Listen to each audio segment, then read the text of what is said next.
And hello, everybody. Welcome to the Faux Show. Josh Foster here with my esteemed guest, Tyler Harrington. Here I am. And we're just here to talk a little bit. And I mentioned this, I teased this on my Facebook that I would talk about it. So I'm going to talk about it now.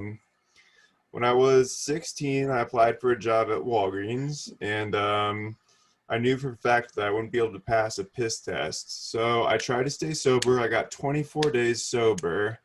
And I got kind of wigged out about it, about how much it would stay in my system or not. So I needed to get somebody else's pee to make sure that I could get this job. So what happened was I got my mom's piss. To her dismay, she was not amused, but she also wanted me to work. So, moms are, she's a real one for sure. But what happened was, to do this, I had to go to a place called Quest to get my piss test. And it's like a third-party thing where they test people's urine samples. So what I did is I devised a brilliant scheme. I got an airtight container that I could put in my boxers. And I got a reptile thermometer that I put on the side of that. And then I took 2 hand warmers that you get for winter, the little heating things that you shake up and they get warm, from like football and shit. Yeah, and then so I got that and I taped those around it and got it to just the right temperature while it was all in my nutsack. And I poured that shit in there and it fucking worked. And then the day after, I stole my grandma's car and brought Ryan Flanagan and Alec Novella on an L ride and we smoked weed and it was fucking hilarious. That story didn't come out very good, but whatever. It's what happened, man. It was a fun time. It's a good technique, and I feel like other people have probably helped out in that process. I know I've definitely helped a friend Yeah. before. Yeah, they So. needed to phone a friend for you, buddy. That's hilarious. Yeah.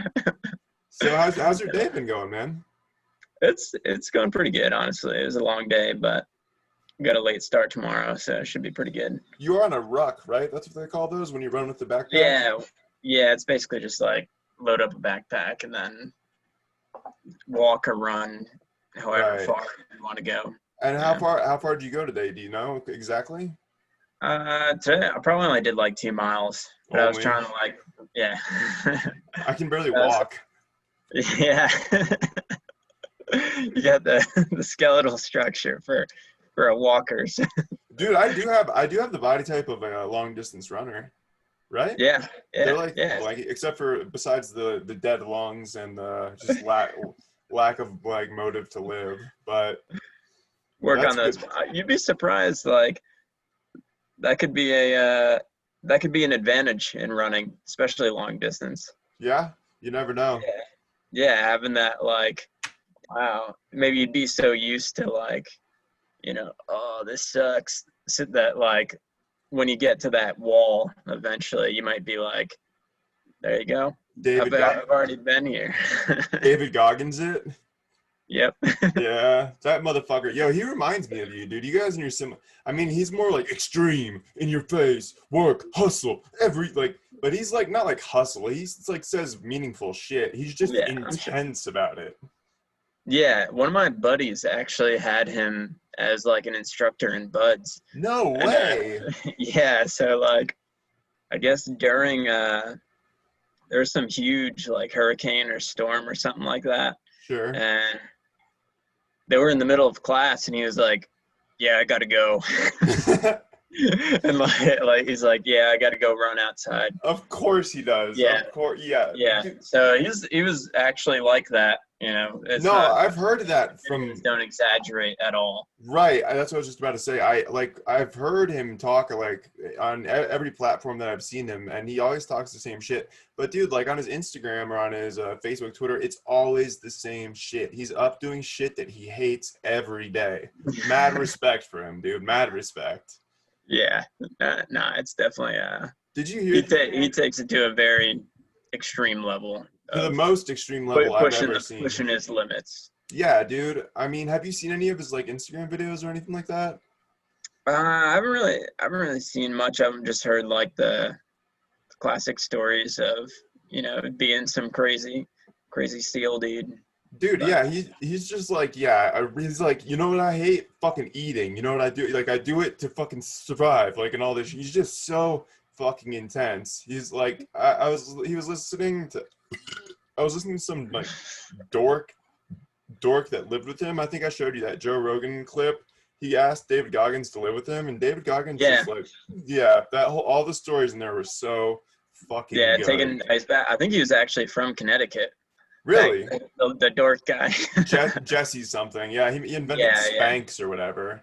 Yeah, I think he said something about like hopping in a lake like every single morning. No, honestly, they jumped in the lake. They jumped in the lake when it was freezing outside, and then like David Goggins had to put like I can't remember his socks. Yeah, his socks on his hands so he could crawl out, and he had to help him out. But dude, like, it's insane shit. He was like, the guy was like, oh my god, it's storm weather. Like, oh my god, it's hurricane. It's like, stay inside. And Dave Goggins was like, yo, perfect time for a run. Like, literally, he's fucking respect. But he reminds me of you. Well, thanks. Well, you got, I mean, in the intensity of your, like, you really do shit, you know, to the fullest. Yeah, I guess. Yeah, I try to take things seriously when I am committing to, especially like fitness or something like that. Right.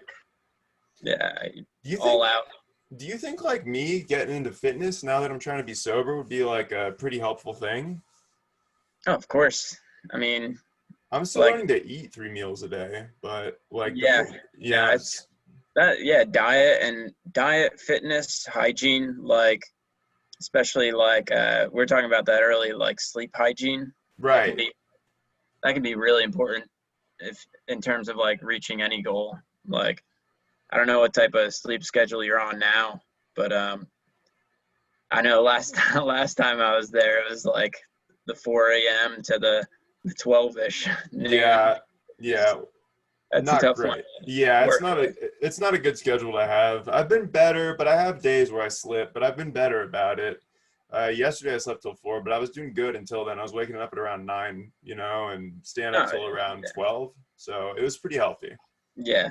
No, honestly, I think that's the schedule. It really depends on when you're waking up. Like, I used to like get so down on myself about like waking up at like, I'm like, oh, I need to wake up at 3 a.m. so I can like, I don't know, what do I do at 3 a.m.? And like, so like definitely like when I was over in Afghanistan, I would always wake up around like 3 to like basically call back home because we'd be on those like the time schedule, the time difference. Gotcha. That was like when my girlfriend was like getting out of work and everything. So I'd like talk to her, go outside the tent we were staying in. It's just like, it's fucking cold. God, yeah. Is there anything that you'd like to share about any of that? Or that you'd feel comfortable talking about? In terms of like, what do you mean, like just being in Afghanistan? Just being in Afghanistan, yeah, just being on deployment. What it's really like, you know? It's totally cool. Yeah. So like, it kind of sucks, like a lot, you know. Yeah. So like, I know everybody's experience is subjective and like a little bit different, but I know for me, like a lot of the time I was kind of, so I guess to put it in perspective, like for people that were like around during like 9/11, like I know I was really young when that happened. I think I was in like 5th grade or something like that, but like I remember watching a video of it like later on, and like the feeling that I was getting from like watching the video and like the people like falling out of like, or jumping out of like the windows. Right. It was like that type of like rage, I guess, or like fear that I had was like, I was feeling that like a lot of the time that I was there. And like, or like even like a smaller example would be like, I don't know if you ever like walk down a step and you kind of miss like the last step, or you expect the other one to be there. Yeah, you step down too hard and you're fucking. That was like, imagine every step you're walking. Like, I know for me it was really bad because I was taking some like anti-malaria medication, and I think that had like some like side effects on me with like depression and stuff like that. You were So telling like, me about that. yeah, so like for me, like it was, imagine that, like falling on every step, like just every day, like every time you're like doing that, you're walking around. That's how I was thinking. That's how I was Man, feeling. So that's brutal, dude. it's like, yeah, and don't get me wrong, like there were some days where it was actually good, and like I think for the most part, like just being able to see the mountains and like the sunsets, sunrise, like that was something really, really worth seeing. And like any bad experience I had, I probably feel like I needed to have. And honestly, in some ways, I'm glad I was able to like leave it over there.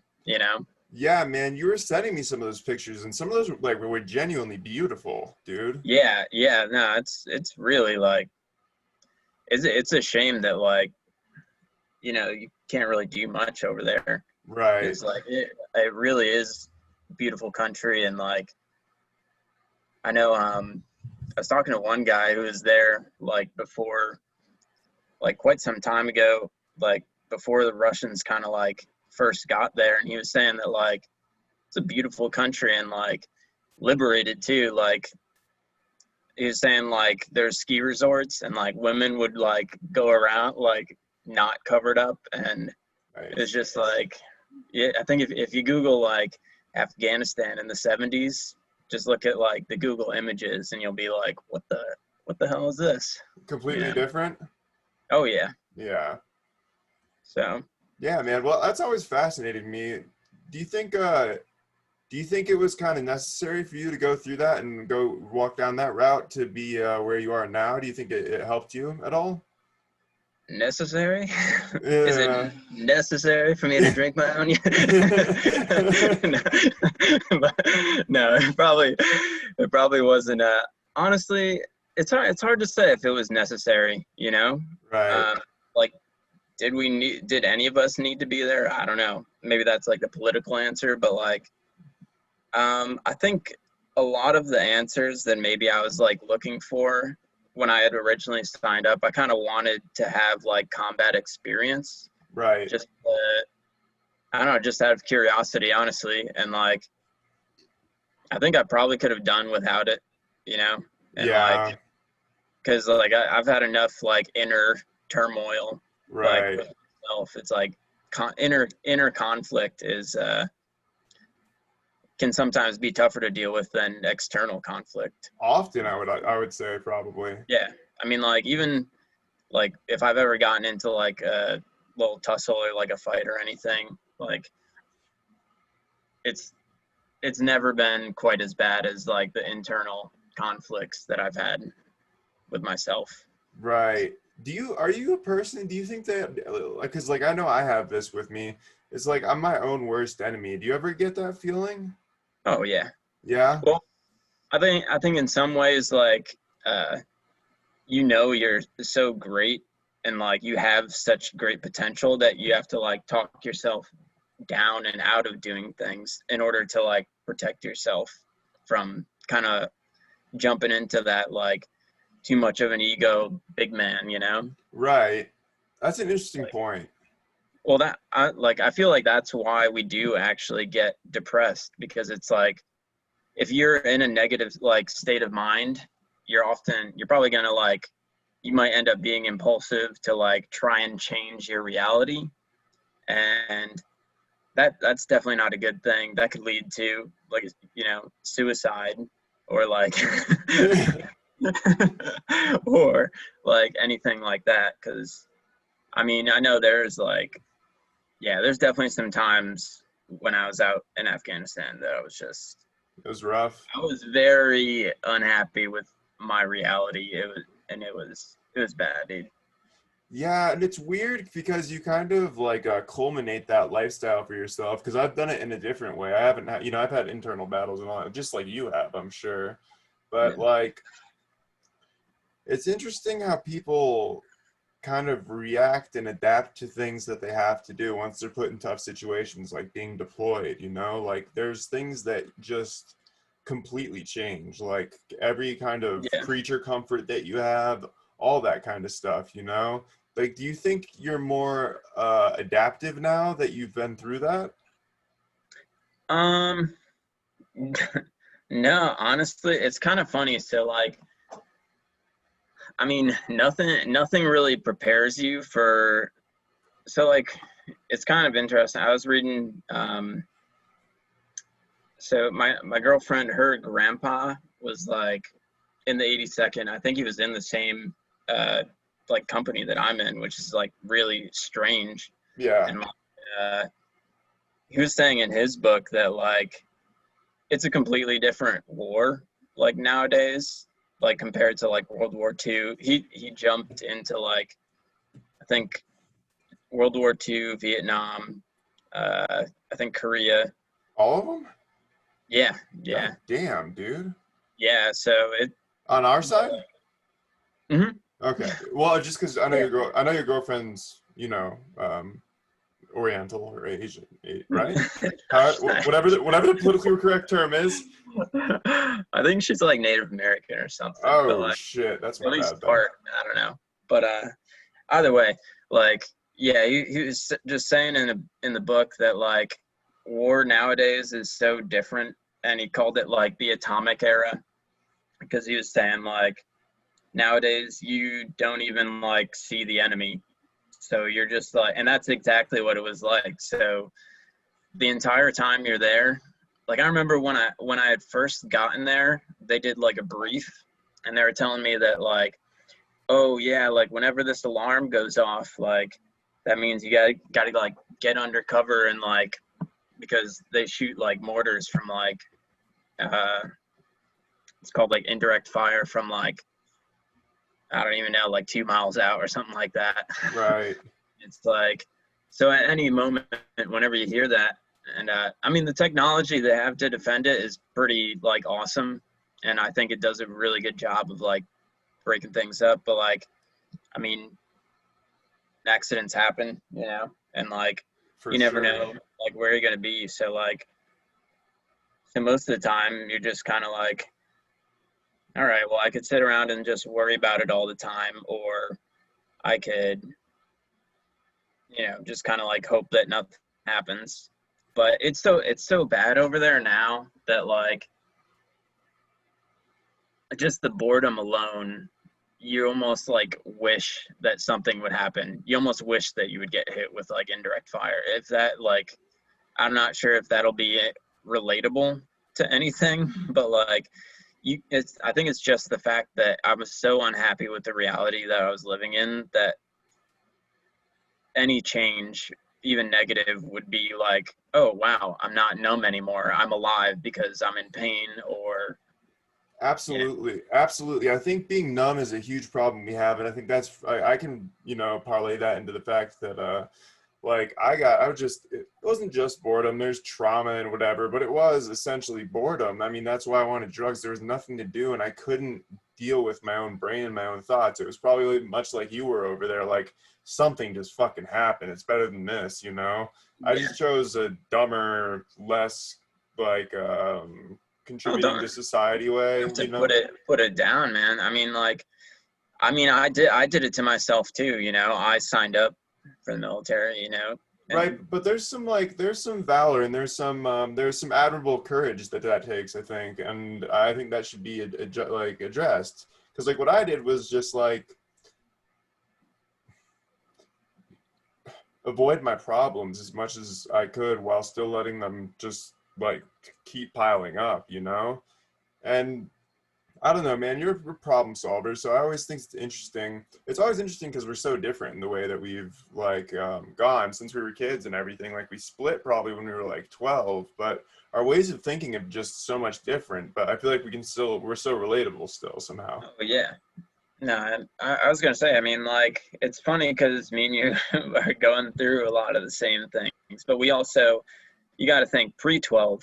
Also, me and you were together all the time. We were in the backyard breaking gazebos with footballs and Right, right, right, things such as that. The quarterback challenge. right. how, how many gazebo spokes can you break? God damn, we were little shits. That was so fun though. Yeah, that was a lot of fun. I do. Yeah, I still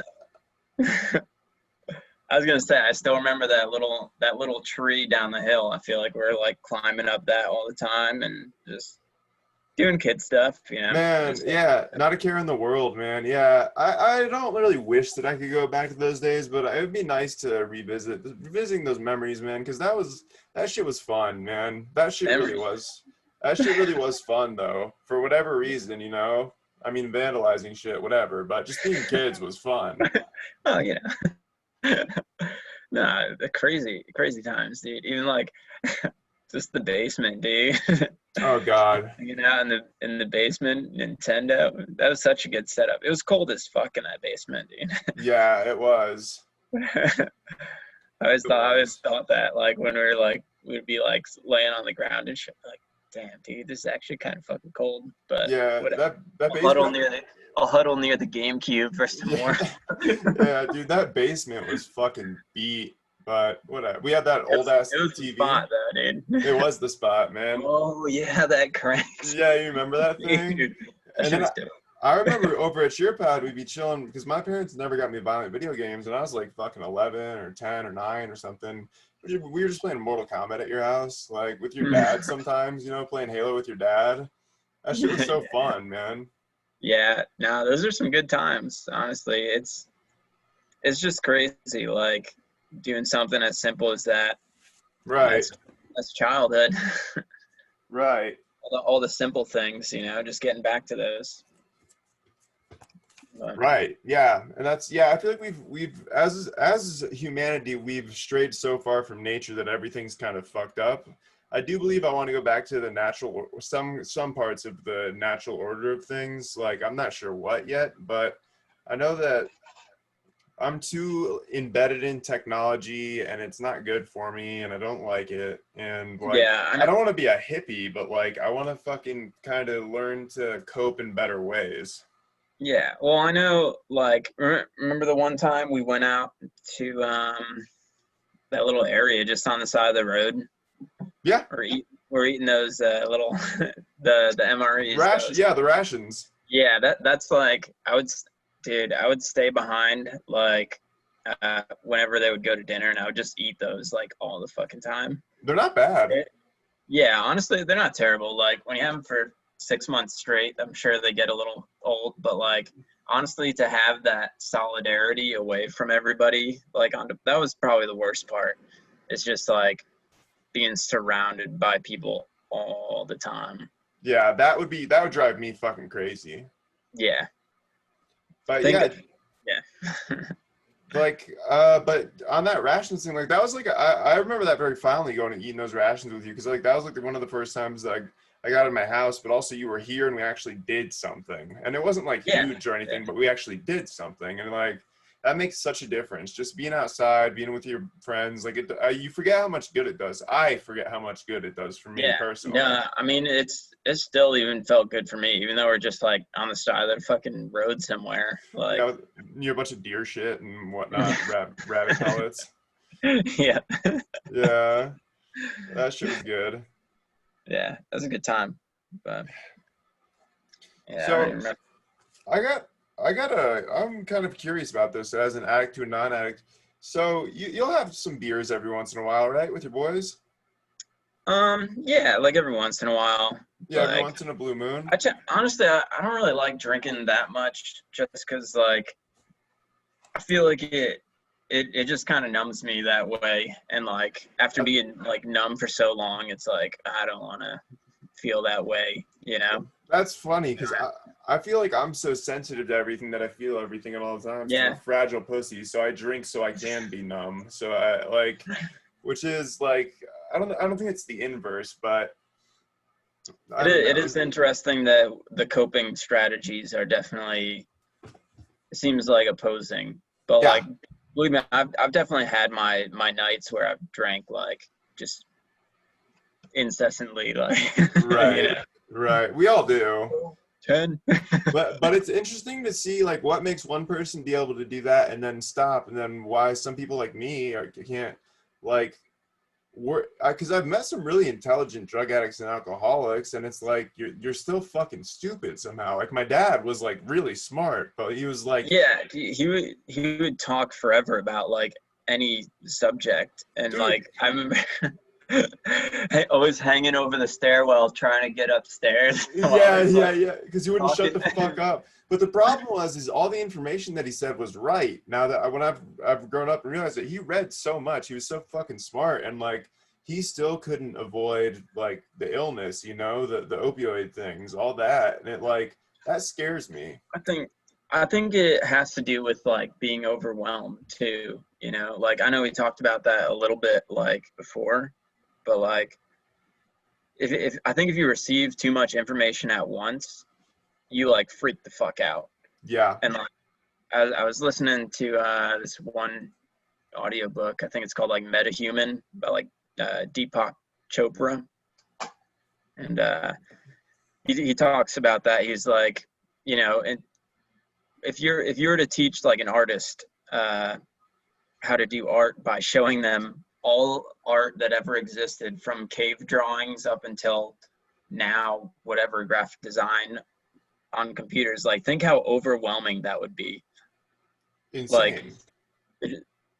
you would Yeah. know what to do, so like I think like if we are exposed to things too fast, then faster than what we can cope with, then like that's where you start to have like the mental breakdowns where it's too much reality and you're like, how the fuck do I deal with this? I need sex, alcohol, drugs. And Food, it's just whatever it is. it's literally just like, yeah, it's when you're taken in reality, you got this mask of alcohol, Right. a bit of weed. Right. but yeah, I think they're all just, they help us create like a barrier between reality because we can only witness so much of it at once. Right. Yeah, because I think that even I'm not sure if I think I've had that in my life where I've just had too much too quickly of reality. It's just been too big of a dose. And I think like that's when I was like shooting heroin, shooting meth, jerking off 18 hours a day, that kind of like real hail Satan, real hardcore shit. But dude, I think that shit's done some. I also wonder how seriously like fucked up my brain is now because of that stuff. Because like there's definitely, I don't know if it's irreversible. My doctor says my brain is 3 years behind because all the heroin when I was 16 to 19. But like,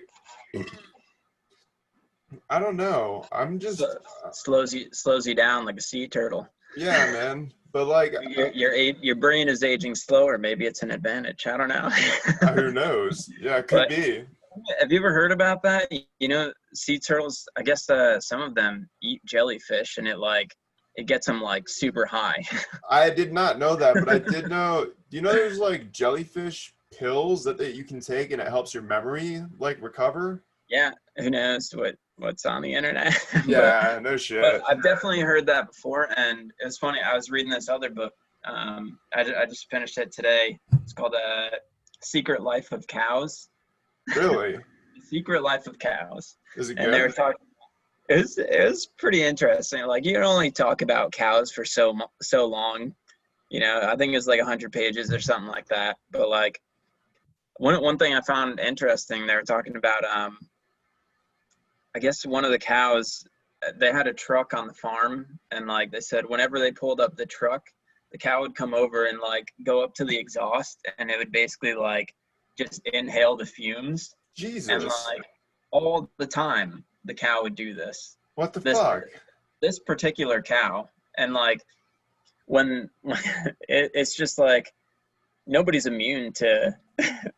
I don't know if he knew that it was getting him high or not.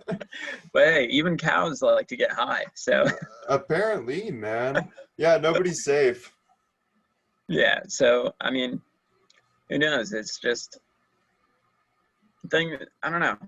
We all just experience reality at different paces, different amounts, and like you just happen to experience a lot more than maybe you're ready for at a certain point in time.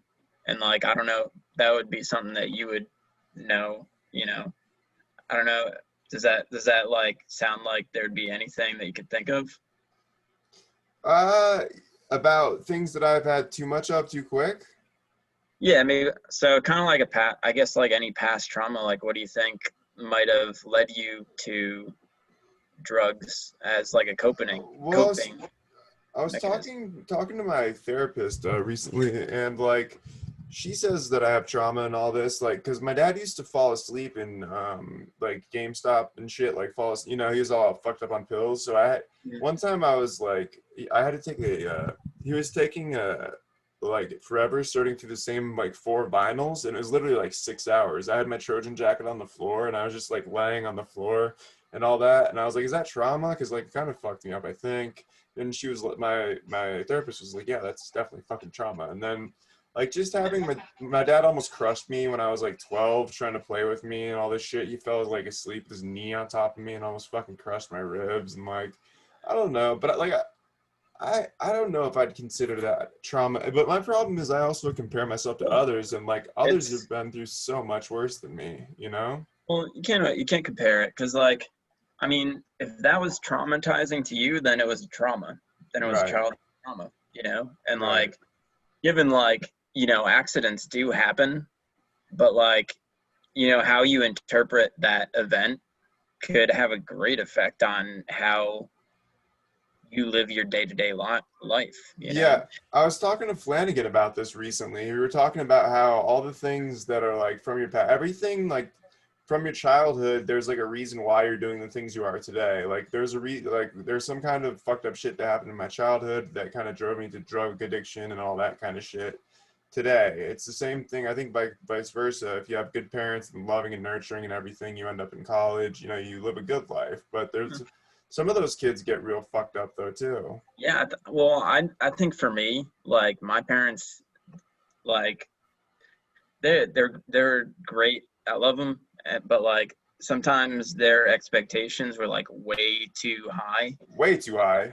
and that has to deal with trauma that they went through. And like Right.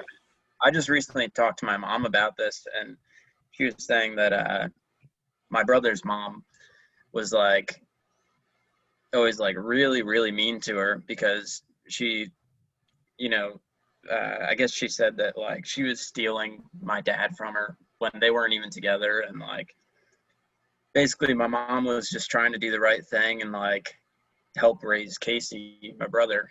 And Right. like I guess my mom always wanted Suzanne, that's my brother's mom, to Right. like her. Right. And so she was like, oh, she'll only like me if I'm like this way, if I have like high expectations for myself, if I'm like Your mom? trying. Yeah, my mom always had felt like she had to live up to my brother's mom's expectations. Okay. And as soon as she told me that, I was like, oh shit, well that's why you have super high expectations for me, because you're Right. projecting that onto me from the time that I was however old. Right. A fetus. Yeah, For real. Yeah, your parents have been your parents are complicated, man. They want the best for you, I feel like, for sure, but I don't know if they yeah, know the best way to go about doing that sometimes, and I think they can be a bit stringent. Correct me if I'm wrong. Your parents can be a bit strict. yeah. Oh no, well my dad's a prison guard, so he sees where it goes, and like Right. he ended up in prison. Right. So Right. it's like, there's very, it's super, it's super tough to raise a kid, So Of I course. give them all the credit that they need.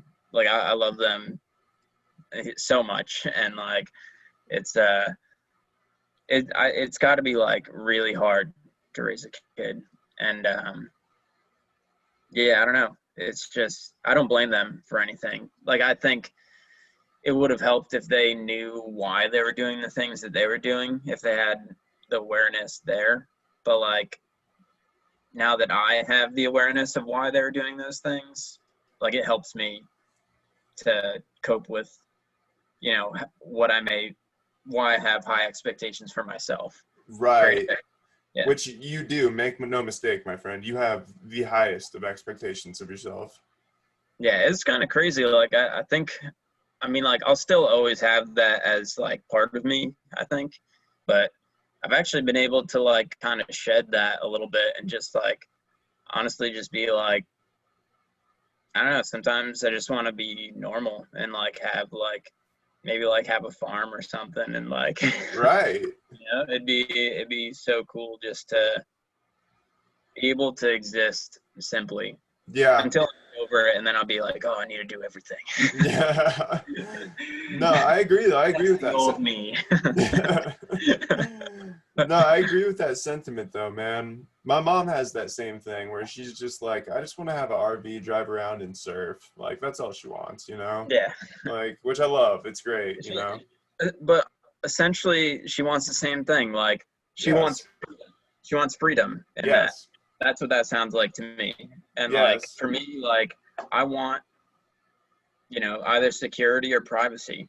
And like I've always found that like all of us, we definitely want security, privacy, and freedom. Like if we don't have those, then like there's huge problems that we Yeah. end up having with ourselves or with our environment.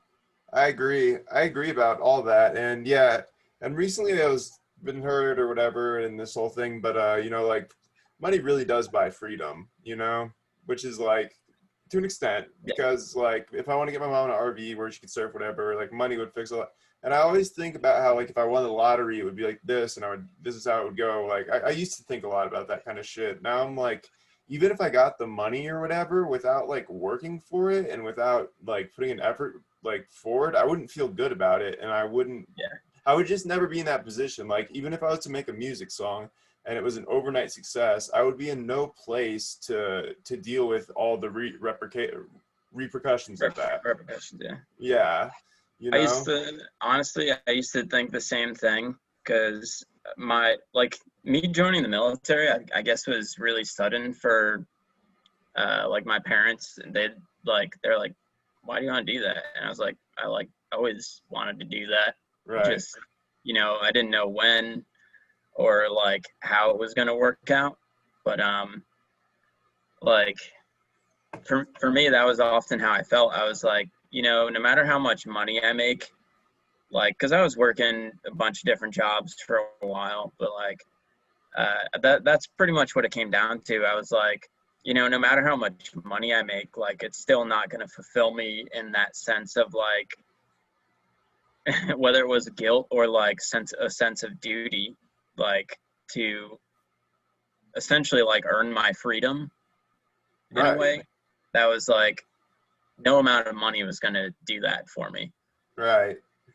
So That's it was, fascinating. yeah. So yeah. Let's see. What else you got?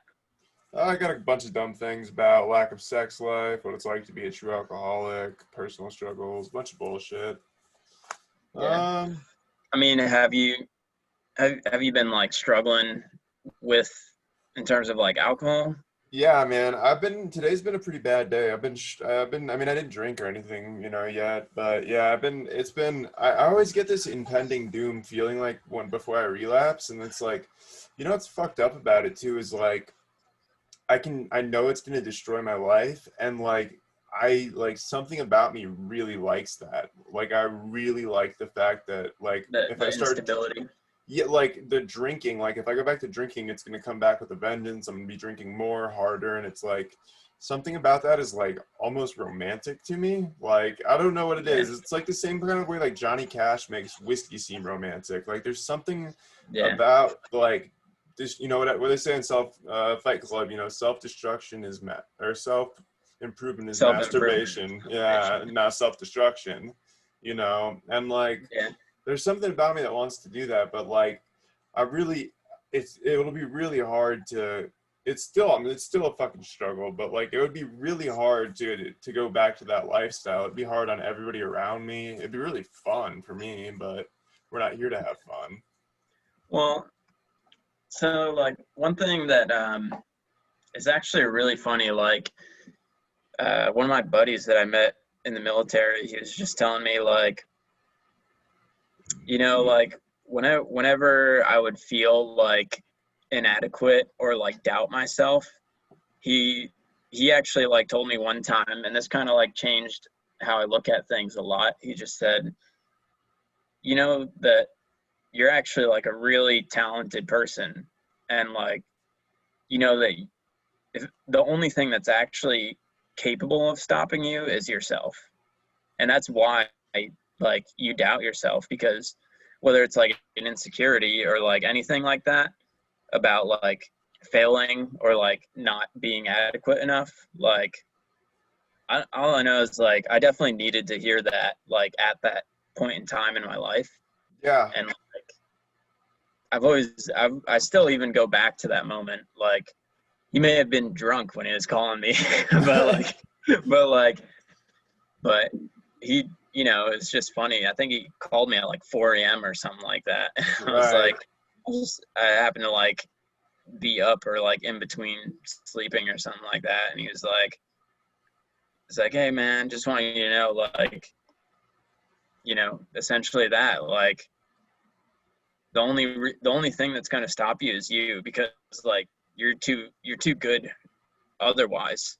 Like, you know, it's just crazy. Like when I was in that like group, I was surrounded by a lot of really good like men, you know, like America's best men, like Right. and like they are truly like an elite. And like it's funny because I see them now, and like they've all like pretty much like graduated from like the course that we were in. And it's just interesting because like some of them are like really chubby now, because Right. it's such a long course, you know, for them to go through. And like it's just really interesting that like for some reason like I was like competing way up on the top of even that elite group, and Right. like I still doubted myself like all the time. I was like, oh, if I don't get first in a race or something like that, if I don't perform well, like people aren't gonna love me. And like that's crazy to think. Like Yeah, it's not. that's just a crazy way of thinking. And Yeah, like it is. it's not true at all. No. You know, who knows why that happens. And sometimes maybe it's just keeping yourself in line. Yeah. Keeping Yeah. yourself. I think it could have been, yeah, something subconsciously, whatever it is, not feeling good enough. There's a lot of reasons for that kind of stuff with that kind of self-talk, you know, even though you know, and it's like proven physically, mentally, you know, it's every degree you were top of the class, you know, you're at the top of the top, you know. Yeah. And that's funny to me that you still have those thoughts like, I'm going to be inadequate if I don't finish first, and it's like you're fucking crushing it, you know, in my eyes, from what I Yeah. can tell. No, I mean literally, like I'm telling you, like amongst like the elite group of these men and some women, but like it was just crazy because like I would be outperforming people on races by like 4 minutes. Yeah. So it's I like, know you were telling me. yeah, so it's Which like, is an you know, insane, that's an yeah, insane difference. and it's like, yeah, everybody like I met there, they're like, why are you not like performing at like a college or like Olympic level? And I was like, I don't know. I'm just some guy. God, you probably pissed so many people off, dude. Probably. Maybe that was part of it. I just like that part. Yeah, why not? Fuck you Pay guys, I'm attention, better. you know? You've always been like that though, dude, since conception, dude. Since sperm. You were probably, yeah, you were an aggressive sperm, I would bet. Yeah. More in the right color. Yeah. For real though, you've always been like that. Like when we played football, all that shit. We were talking about, you know, like you'd always be sitting there fucking first one to start, you know, fucking first to start, last to quit. I'd be there on the sideline. My legs hurt. I don't want to kick, you know? Just crushing everything. That's just who Yeah. you are, man. Yeah. No, it's that's definitely a good like quality to have. And like I Yes. remember talking with like one of my friends over deployment. He was saying like his dad or his stepdad used to always tell him like, you know, pretty much up to the time that you're 12, you're pretty much the same person like throughout your life. You make the same like patterns, and kind of, unless you kind of like go back and address why you do those things, then you're just going to keep being that same person. Which, Interesting. it can be a good thing, it can be a bad thing, Yeah. Yeah, I could see that both ways for sure. And I know 2 to 4 is like the socializing age, and that's really important for kids to be well socialized and shit so they can play with other kids. There's a lot, 2 to 4 is really important, I've heard, and I've heard there's a lot of damage that can be done in those years. And obviously all the way up to 12. When you're a kid, you're so fucking vulnerable. Well, that's like, it's right before puberty, basically, Right. Then things get really weird. Yeah, even weirder. Yeah. What's happening to my body? God. Yeah. Really strange times. I do not miss that. Like 4 times. Right. God. Dude, puberty fucking sucked. It's really strange. I really don't. I'm glad it happened, I guess. Yeah. Yeah, well, yeah. I feel you. Yeah, man. I don't know. Oh yeah, so I wanted to come back to, why do you think it is that you can drink normally and I can't? What's the difference between us, do you think? Besides the fact that I'm an alcoholic and you're, besides that obvious thing, what do you think is it a self-control thing? Is it a I'm damaged differently than you are? It's probably just the way that I view it. Yeah. Maybe because like I said, when I view it, I view drinking as like kind of like a negative thing for me, like it can be fun, like it's definitely fun. I've had plenty of fun drinking, but like, for the most part, like I think I've always viewed it as like it takes me away from myself, in terms of like how I actually am as a person, So that's interesting, because that's why I like it, is because it takes me away from myself. Yeah, because it takes you away from yourself. Yeah, exactly. Yeah, but I mean, I'm trying to think like, self-improvement was probably like an addiction for me, I would definitely say it might still be. Yeah, and like, I think like for a while, like I was addicted to like either like, I don't know if you'd say like intimacy or like emotional closeness. Codependent, emotional closeness. Yeah, kind of like that. I don't really know how to word it, but like I definitely used to have like, I don't know, yeah, like an issue with that, I guess. Right. Like it felt like if I wasn't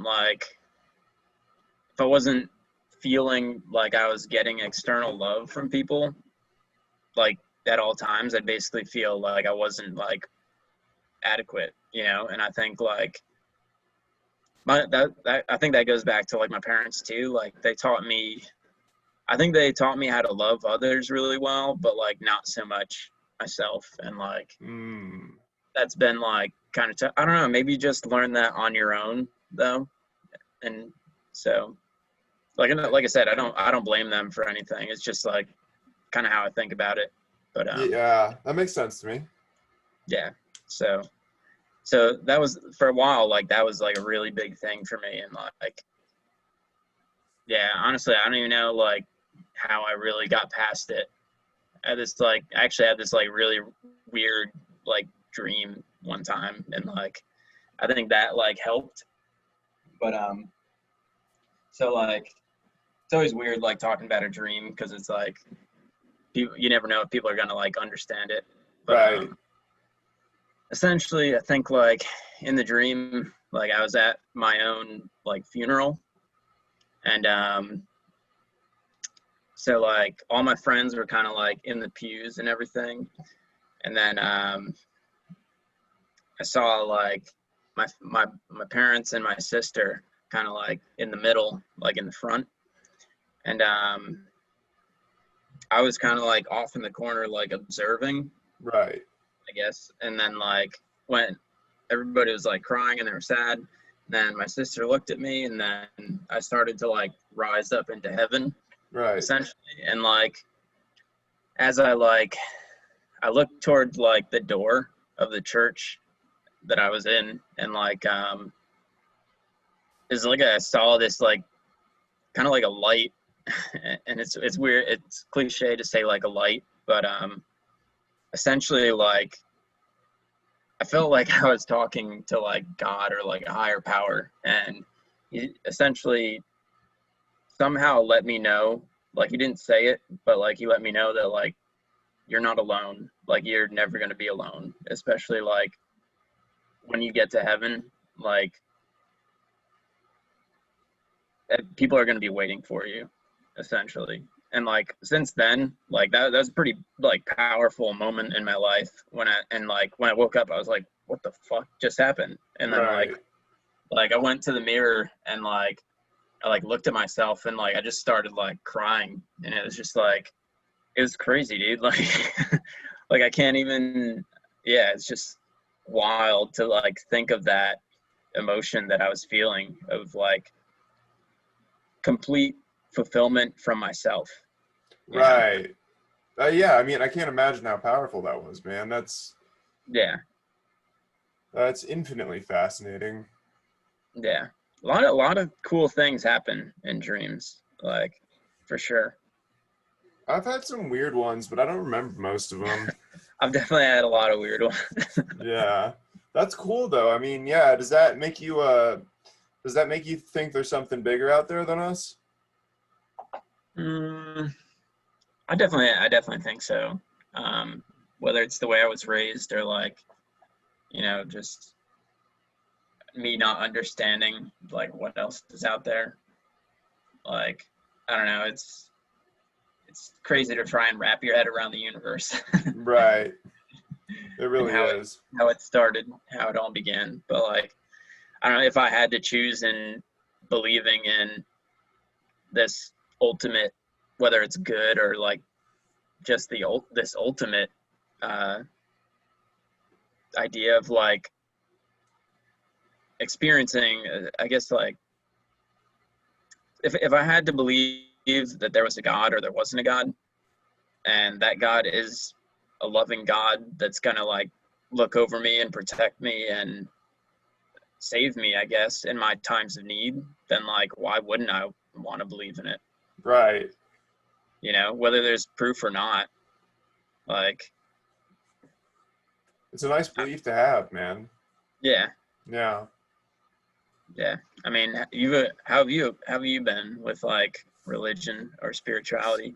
Man, I've been at a crossroads amongst certain things because everybody, since like I got sober, everybody's in AA, everybody's, oh, speak to your higher power, get a sponsor, surrender to God, whatever. They don't really say surrender to God, but they say speak to your higher power, and it's I don't know if there's a higher power out there, but all I know is whenever I do something, it works out. Whenever I apply myself, like for these podcasts, for my video clips, whenever I do shit like that, it works out. Music, it works out. Apply for jobs, it works out. No matter what, for some reason, I'm so fucking lucky. Everything just works out. All I have to do is apply myself, and that makes me question if something is out there, like watching over me or whatever. Because literally every time I do it, every time it works out. Every time, Yeah. unreal. Well, God, I guess God or the universe, whatever, he made you an instrument. The music you play is kind of up to you. Yeah, for sure. So, For yeah. sure. I just think that's fascinating because I don't know, I have like the devil's luck, man. Because I'm so retarded and like I can't do a lot. I'm not high functioning, but I'm like whenever I do something, like it works. Like I'm just trying to sell these Amazon on eBay. I just sold like some Game Boys and it worked out like easily. I So made why, some money. but why is that retarded? I don't know because it makes no Because fucking it's, sense. it's just, I mean, you just labeled it that way. That's all. Like, Yeah. and that's like the thing about spirituality. Whether it's you believe in God or not, like spirituality still exists, and it's like it's whatever you want, dude. It's your belief. It's your story. Like Right. you're the storyteller and the protagonist of your story of your life. So like, I mean, whatever you tell yourself, whatever you narrate yourself as, like if you narrate yourself as the Game Boy selling dude who is either a winner or a loser, like that's, I mean, you're gonna believe that, and people are gonna accept whatever or reject whatever reality you project onto Yeah. them. Yes. Absolutely. Yeah. In all facets of life. Yeah. So I mean, why not? Why not be the cool Game Boy son, dude? You know. The main protagonist of life. Yeah, Yeah. man. Yeah, I don't know. It's just that whenever it's weird because like even this little podcast, like we have we're at like 12 subscribers right now, but like on Facebook, one of those videos, and I keep fucking promoting my own fucking Facebook videos just because I'm a prick. But one of them got like 700 views and like whatever. Really? Yeah, dude. That's And so crazy, dude. yeah, Holy shit. dude. And like yeah, so I think I'll continue to do those, but like. And that's not the point isn't the views or anything. The point is the fact that I've been waiting to do this for years and I finally decide to do it. And as soon as I do it, everybody's on board and there's so much overwhelming support and everything out of nowhere, you know? And that's one of those things. Well, dude, that's one of those things. That's one of those that's one of those things that make me like that make me believe in something, you know? Like maybe that I do have something to offer the world, and you know, I don't know, man. It's just whenever You not know. It sounds like you know. It Dude, sounds like you know. the stars align whenever I apply myself. That's all I know for sure. I just need my problem is I'm practicing applying myself now. Like even this, dude. Yeah. Well, you're getting better, and whether you get better or not, like at least you're doing it. You know. That's the thing. As long as I'm doing it, I don't get the support and everything is great. But as long as I'm doing it, I'm just glad that we can do this, you know. And it's fantastic. Yeah. It's fun. No, it's definitely fun because I mean I'll tell you like that was a huge thing that I'd been missing in my life was having fun and like who would have thought just talking could be like so fun, you know? Right, but it really is. Yeah, no, I have a blast like every time I do this, and like,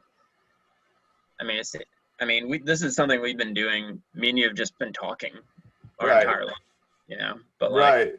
it is cool to share that together, though, for sure. I agree, and it's like now that we have like some kind of schedule and consistency, like it's like we'll be able to do this more frequently, which will make it even more fun, and it'll get it's just gonna get better and better.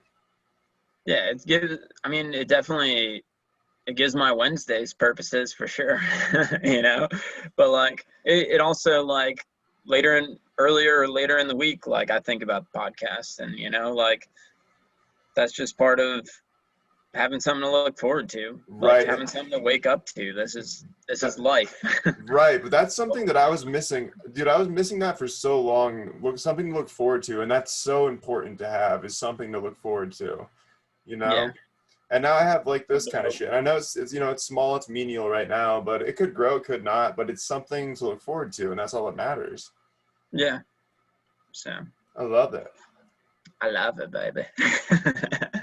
You know how long we've been going? I don't know. Probably long enough to lose some interest. But Oh, definitely. except for my Uncle David. Shout out Uncle David. He's gonna watch this whole Uncle thing. David. Yeah, he's cool. So he'll probably watch this whole thing. Yeah. Is there anything else you wanted to touch up on? For now, I'll be all right. Probably Cool. get to sleep. We could, because we could do some, we can always do a shorter pod. We'll figure it out, man. We'll figure out with the scheduling. Yeah. I'll do a short pod later in the week. Yeah. All right. Let's plan on it, buddy. Cool. All right, man. Talk to you soon, man. All right, Good brother. night. Love you. Love you too. Later. Peace. Deuces.